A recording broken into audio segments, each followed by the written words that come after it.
Hey YouTubers, this is my 1991 LT4WD. It is a 254 stroke. CC size is actually 230, but it's got a great top speed of 54 miles an hour, which is pretty quick for this little deal. I acquired this from an older gentleman who bought it new in 91.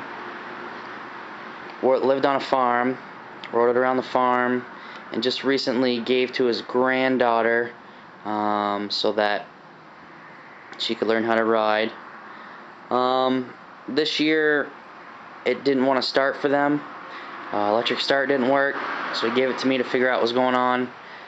Took it apart, found out that the starter gear, the starter shaft, which holds the starter gear, that starter shaft rides in a journal.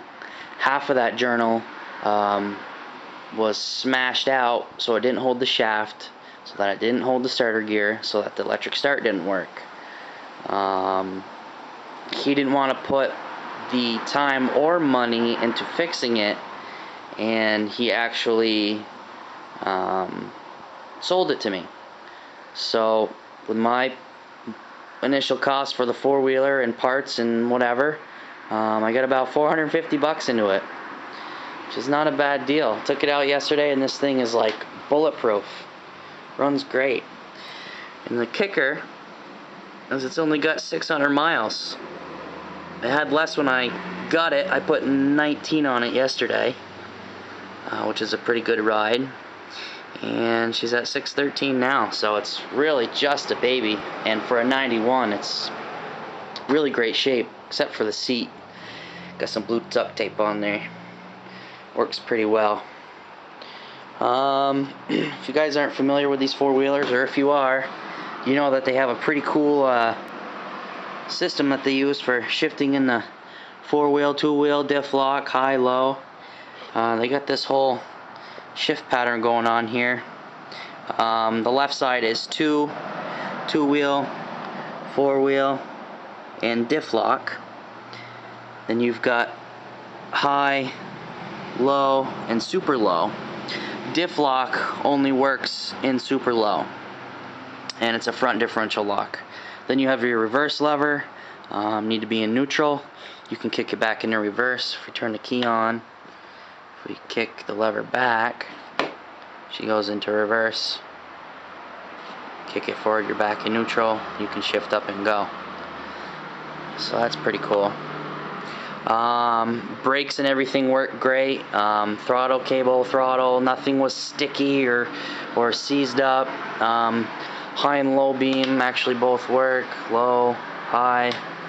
The wire was rubbed against and cut for the high beam, but I just tracked that down and soldered it and wrapped it, so that works. Gas tank, I don't know how much it holds, probably like 2.5 gallons, maybe 3, but I filled it yesterday, rode all day from 9 in the morning until about 3:30, and used just less than half a tank, and that's pretty cool. And what's a cool thing about this too is these four-wheelers, instead of having like a fuel gauge or whatnot, they have like a long rubber deal on it, and you can't really see it with the light. I'm not even gonna try, but it's got a full marker, a half marker, and there's the half marker, and then the low all the way at the bottom. So that's kind of a unique way to check your gas level. I thought maybe it wouldn't work because when you're sloshing around, it's going to get all over that rubber stick. But in fact, the way that the rubber stick, it's kind of perforated or whatnot, and you can pull it out at any time and really tell what level you're at. So that's kind of cool. I guess we'll just check under the seat real quick. These seats pull forward, which is kind of goofy. Carburetor was out of this unit. The airbox was out of it. I don't know if he tried to track down what was going on himself. The starter actually rides just under this airbox.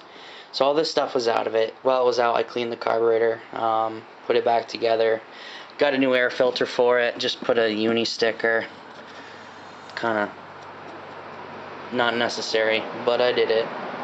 So it's got a new filter, clean carb, new front differential fluid, new oil and filter. I had to do that when I was shifting, or when I was fixing the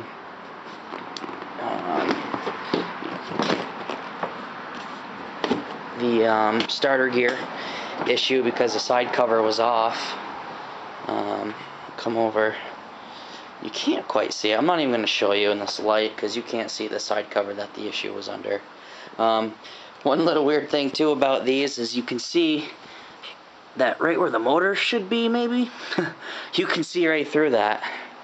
You can see right through. It looks like it has no motor, and the motor is actually set back, so it's almost centered, you know, kind of in that region. So it gets all kinds of traction in the back. It is a little light on the steering, but yesterday I cranked the tire pressure up in the rear and the front to like 7 psi, and it actually handled really well. There was no situation where it didn't want to steer for me. So I was kind of concerned about that, since there isn't a whole lot of weight on the front, but it turned out to be alright. Another cool thing about these four-wheelers that I like is this rear rack. Usually they're just flat and they don't have this built up lip here to kind of keep things secure. You can take a crate and bump it right up to it, strap it down, keeps things neat.